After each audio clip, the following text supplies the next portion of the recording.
Oke, rekan-rekan semuanya, pajak itu sedang mengencar-gencarnya di beberapa perusahaan memang melakukan SP2DK, ya. Jadi SP2DK ini dari AR Pajak itu mengirimkan surat ke perusahaan-perusahaan terkait dengan perbedaan data. Nah, jadi AR akan meminta penjelasan dari perusahaan bahwa perbedaan data tersebut dan nanti dicocokkan dengan datanya. Nah, salah satunya perbedaan datanya yang banyak lagi sekarang nih lagi isu-isunya itu adalah pelaporan PPh 21. Nah, bagaimana caranya kita untuk mensiasati SP2DK yang dari kantor pajak? Yang pertama sekali adalah kita harus memonitoring atau memaintain laporan kita yang kita laporkan ke Cortex setiap bulannya dengan general ledger atau trial balance ya di pencatatan di perusahaan kita. Apabila telah sama, maka kita bisa menjawab SP2DK itu dan tanpa ada sanksi. Nah, apabila berbeda, nah itulah nanti akan muncul sanksinya.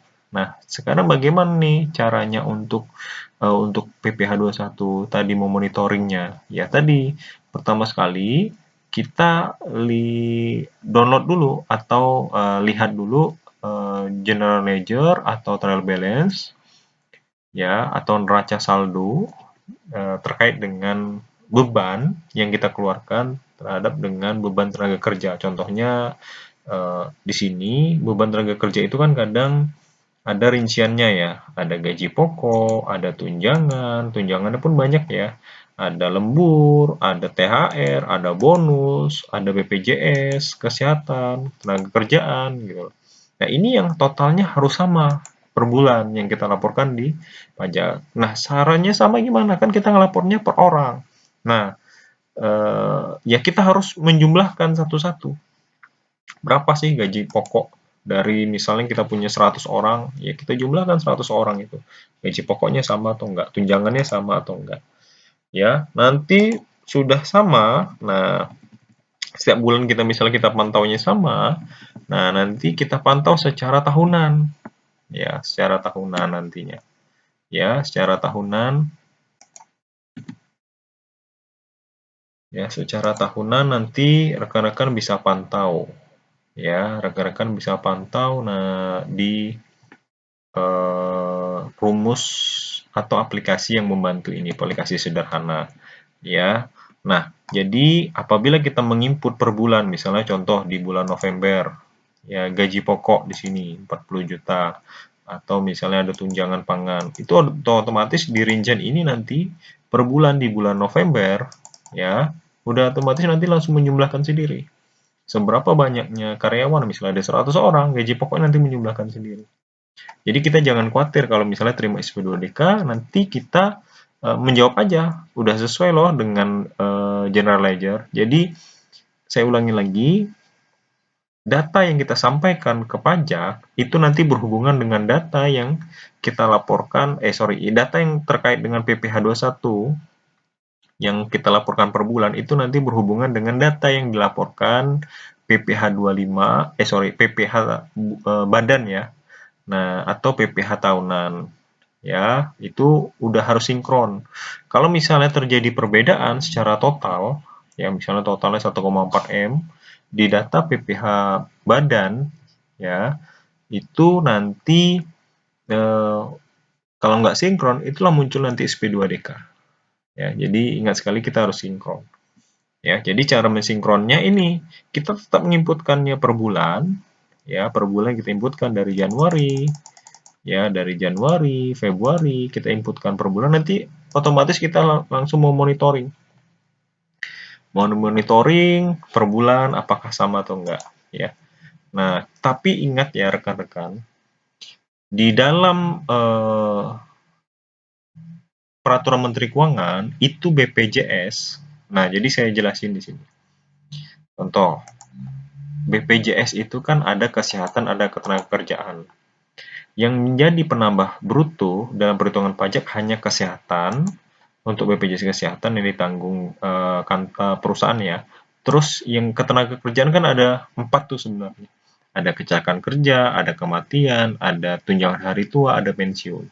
Nah, di peraturan Menteri Keuangan itu yang hari tua dan pensiun itu tidak dimasukkan menjadi penambah penghasilan bruto. Nanti ada perbedaan secara total BPJS Ketenagakerjaan jaminan hari tua dan pensiun itu nggak dimasukkan. Jadi secara total itu memang atau bukan secara total, ya secara total nggak sama, tapi kita harus lihat perbedaannya itu di mana. Ya, perbedaannya kalau misalnya di BPJS Ketenagakerjaan, di beban BPJS Ketenagakerjaan, apabila perusahaan kita menggunakan BPJS Ketenagakerjaan, itu nanti berbeda. Nah, nanti kalau misalnya dapat SP2DK dijelaskan perbedaannya itu karena kita dikecualikan penghasilan atau yang diberikan perusahaan terhadap hari tua sama eh,